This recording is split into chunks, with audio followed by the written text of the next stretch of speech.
많이 반대를 해요. 반대 많죠. 특히 선생님들께서 반대를 많이 하는데 그럼에도 불구하고 정부가 이 정책을 꼭 해야겠다고 결심하는 데는 다양한 이유가 있을 것 같은데. 저출생 문제가 가장 크죠. 아이들을 낳아도 제대로 키우기가 어렵고 또 워낙 많은 돈이 들어가고.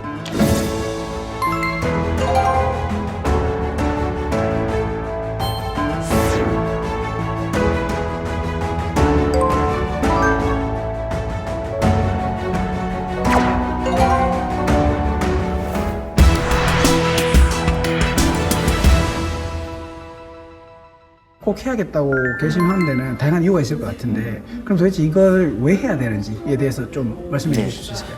네. 저출생 문제가 가장 크죠. 아이들을 낳아도 제대로 키우기가 어렵고 또 워낙 많은 돈이 들어가고 이제 그런 타겟책을 여러 가지를 생각하던 중에 학교라고 하는 공간에서는 그럼 도대체 무엇을 할 수 있는가? 그게 바로 이제 늘봄이라고 하는 하나의 케어 시스템이 들어오게 된 걸로 보셔야 될 것 같습니다. 부모님들께서도 지금 뭐 여러 설문조사의 데이터들은 좀 엇갈리긴 하는데 40% 후반대 정도는 굉장히 기대를 많이 하고 계세요. 그리고 기존에는 돌봄 같은 경우도 신청을 했지만 커트가 되는 경우들도 많이 있었고 근데 지금은 다 수용할 수 있을 정도로 확충을 하겠다라는 거기 때문에 일단은 걱정은 좀 사라지시게 되겠죠. 그래서 당장 3월부터 우리 아이들을 어디에 맡길지 걱정을 하시는 부모님들 입장에서는 분명히 기대하실 수 있고 여기서 뭐 효과가 나타날 겁니다. 이것도 더 장기적으로 본다라고 하면 아, 우리 아이를 낳아도 충분히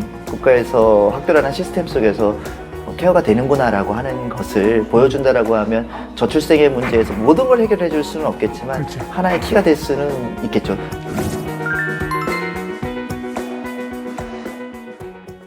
늘봄은 획기적으로 늘어나는 거죠. 아침 시간 7시부터 저녁 8시까지를 포괄하는 시간인데 실제로 보시면은 맞벌이 부부들은 아침 일찍 나가야 될 때 아이들을 이렇게 깨워놓고 불안한 마음이 있는데 조금 먼저 출근하실 때 학교에다 데려다 주면 거기서 아침 식사도 학교에서 제공을 해주고 그리고 또 체육활동도 하고 또 늦게 퇴근할 때 우리 또 워킹맘들 보면 계속 불안하시죠. 아이들 또 데리러 가야 되고 어쩔 수 없이 학원으로 이제 뺑뺑이 돌린다라는 말을 하게 되는데 그러한 역기능을 학교 시스템 안에서 좀 완충해보자 이런 취지에서 들어온 그런 개념들입니다. 사교육이 지금 담당하고 있던 분야를 공교육으로 가지고 와서 네네. 학교 쪽에서 담당해서 그 부분을 충족해 주겠다. 일부분이 그럴 것 같습니다. 네네. 왜냐하면 이 늘봄이 들어온다라고 해서 사교육 시장이 줄어들 거냐 제한적일 것 같기는 해요. 상당히 많은 분들이 늘봄이 모든 학교에 다 들어온다고 하더라도 내 아이를 늘봄에 맡길 것인가에 대해서는 좀 회의적으로 반응하시는 분들도 있거든요. 학원을 보낸다는 게 어쩔 수 없이 시간을 뭐 채우기 위해서 가는 경우도 있지만 실은 더 양질의 교육을 받게 하기 위한 부분들이 크거든요. 그래서 저는 이제 늘봄을 지금 추진하는 과정 속에서 이 사교육에 대한 부분들을 상당 부분 가져오기 위해서는 내실화가 필요하다라고 생각을 분명히 하거든요. 네. 이 울타리를 학교로 제한을 하게 되면은 학교도 힘들어지고 부모님들도 선택적으로 제공을 받기 때문에 어려워지거든요. 그런데 이거를 마치 우리가 어떤 학원이 잘 가르친다더라 이런 식으로 여러 개의 유형의 늘봄 학교들이 만들어지고 센터화 된다라고 한다면 부모님들께서도 선택하실 수가 있는 폭이 넓어지고 학교에서도 부담은 훨씬 줄어들지 않을까 생각이 됩니다. 그럼 도대체 어떤 프로그램들이 지금 현재 물론 나중에 더 나아져야겠지만 어떤 늘봄 학교는 어떤 프로그램들로 이 윤곽이나마 네네네. 잡혀져 있는 건지 혹시 지금은 정확한 교육 과정이 있다고 보기는 어렵습니다. 왜 그러냐면 정규 교육 과정은 말 그대로 교육 과정 속에서 이루어지는 부분들이 있고 방과후 과정은 교과 특화 그 다음에 아니면 뭐 예체능 부분으로 세밀화된 과정들이 들어가게 되는데요. 이제 늘봄이라고 하는 것은 물론 그 안에서도 여러 가지 시스템들은 들어오게 될 겁니다.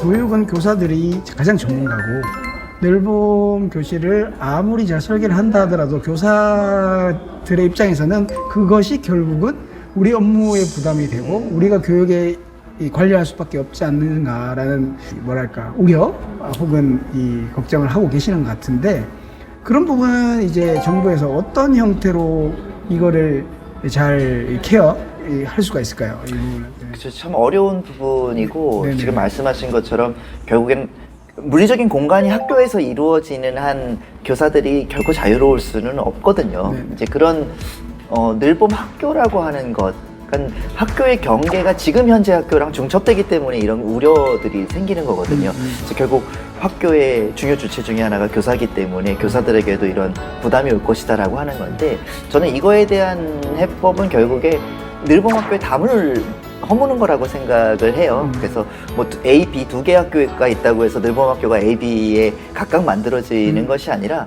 A, B가 있으면 A, B, C가 만들어질 수도 있는 거거든요. 세 개의 학교가 만들어지고 어떤 뭐 공유할 수 있는 시설 그런 아이디어도 많이 나오는 것 같습니다. 정부에서도 도서관을 활용한다든지 아니면 뭐 기타 다른 곳들을 활용해서 어떤 물리적인 공간을 만들어 놓고 그곳에 의지를 갖고 있는 선생님들을 투입하실 수도 있는 거거든요. 지금 대다수의 교사들은 반대를 하는 게 사실이거든요. 90%가 넘는 선생님들이 반대를 하는 것은 이게 마치 우리 업무가 많아져서 싫다라는 그걸로 가는 거는 아니라고 생각이 됩니다.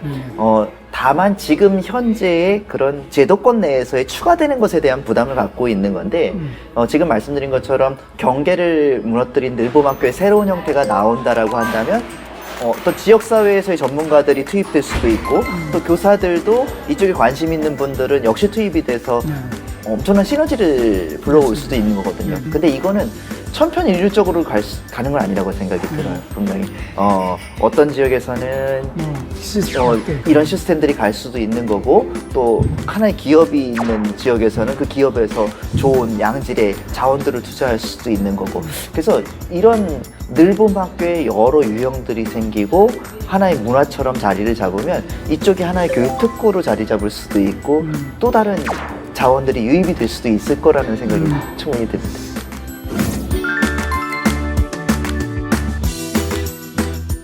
일단 1학기는 네네. 학교를 2,700. 2,700개만 선정해서 네네. 하고 거기서 분명히 뭐 피드백이 있을 것 같거든요. 맞죠. 그 네. 이후로 이제 전국을 확대하는데 6개월이란 기간이 사실 길지는 않잖아요. 맞습니다. 네. 그러면은 이제 어떤 형태로 진행이 되는 게 좀 더 이 늘봄 학교를 제대로 정착시킬 수 있는 방법이 될까요? 지금 간단히 정리를 해드리면 1학기 때는 2,700개 학교 준비가 되어 있는 학교들 위주로 해서 시작을 하게 되고요.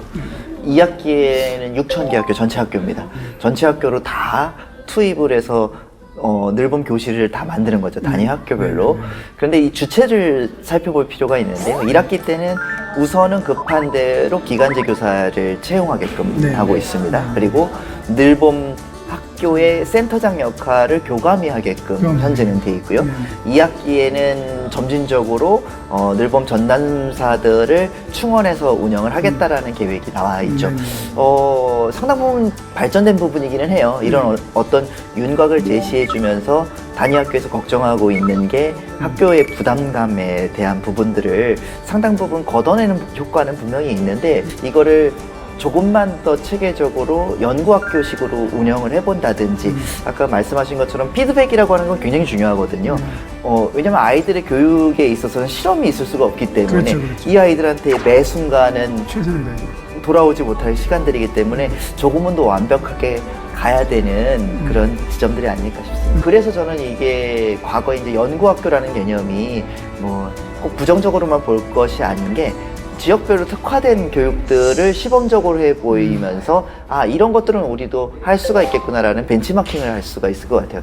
대표적으로 지금 부산 같은 경우에는 늘봄 학교를 선진적으로 잘 이끌어가고 있거든요. 그래서 그런 모델링들이 뭐 부산형 모델, 전북형 모델 이런 것들이 새롭게 만들어져서 연결을 시킨다라고 하면 우리 지역에서는 한번 이런 것들을 해볼 수 있겠네라는 아이디어들을 갖고 갈 수 있을 것 같아요. 근데 이것도 결국에는 각 지역 단위에다가만 맡겨놓으면 힘든 부분도 그렇죠. 있거든요. 중앙정부에서는 이런 것들을 중앙에서 모든 것들을 다 일률적으로 컨트롤하는 게 아니라 이런 아이디어들을 모으고 매핑해 줄 수 있는 역할을 해주는 게 바람직하지 않을까 싶습니다.